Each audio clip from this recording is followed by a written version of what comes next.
In ancient Athens, a woman faced death in court.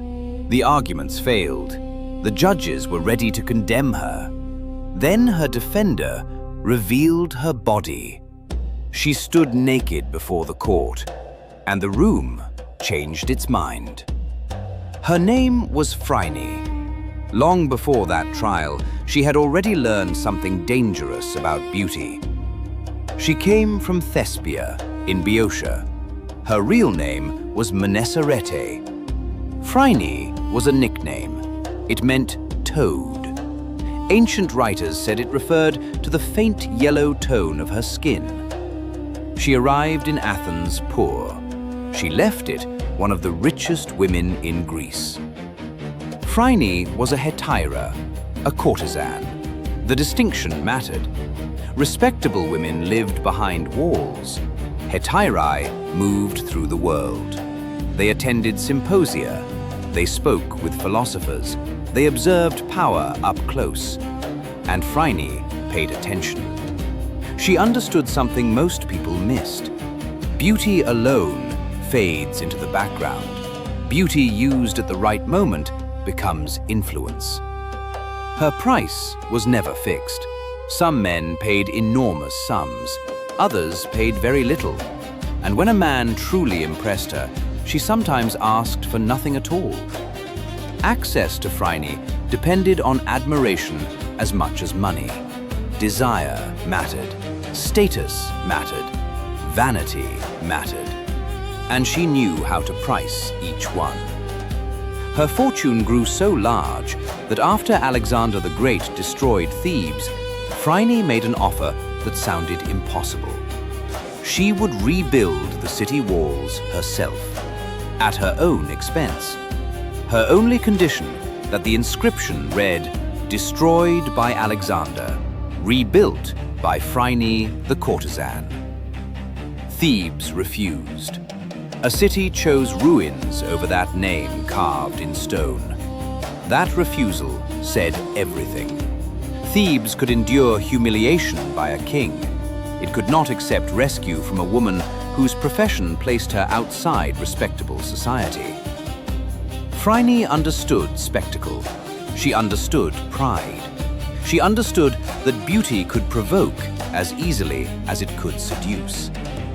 Then came the moment that turned her into legend. At the festival of Poseidon, Phryne walked to the edge of the sea. A crowd gathered. She loosened her hair.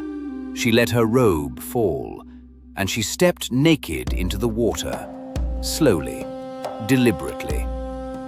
Among those watching was the painter Apelles. Ancient writers said the vision stayed with him. Soon after, he painted Aphrodite rising from the sea. Its model, they said, was a woman from Thespia who knew exactly when to step into the water. Around the same time, another story spread, that Praxiteles had used Phryne as the model for his Aphrodite of Cnidos, the first full female nude in Greek sculpture. Praxiteles first offered the statue to Kos. They refused.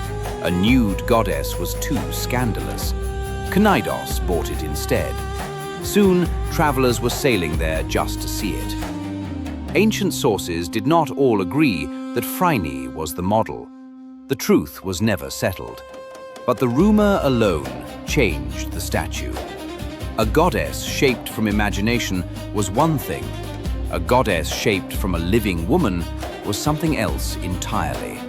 Something that blurred the line between worship and desire. Then came the trial. Phryne was accused of impiety. In Athens, that charge could end a life. Her defender was the orator Hyperides. He began with arguments, careful words, clear reasoning, persuasion. The judges remained unmoved. So Hyperides changed the nature of the room. He stepped toward Phryne and pulled away her robe. Silence. Then he spoke again. Such beauty, he argued, could only exist through the favor of Aphrodite. To condemn a woman so clearly touched by the goddess risked a greater impiety than the one before the court. The judges hesitated. What stood before them no longer felt like a defendant. It felt like a challenge to the gods. They acquitted her. And that is why Phryne never disappeared from history. She understood something deeply uncomfortable about human nature. Beauty does more than attract. It alters judgment. It enters the mind before argument does. She knew that beauty, carefully staged, could turn spectators into believers. She lived in a world of stone, rumor, and memory. Yet she understood a rule that would outlive every empire around her. An image, controlled and released at the right moment, becomes its own form of power. The person who controls the moment of revelation controls the room. Athens liked to imagine itself as a city ruled by reason. Yet one of its most famous trials turned on something far older. A room full of men confronted beauty presented at the perfect moment, and reason stepped aside. Phryne did not simply possess beauty. She measured it, withheld it, released it exactly when it would have the greatest effect. That is what makes her story dark. Civilization refines its language. It rarely masters its instincts.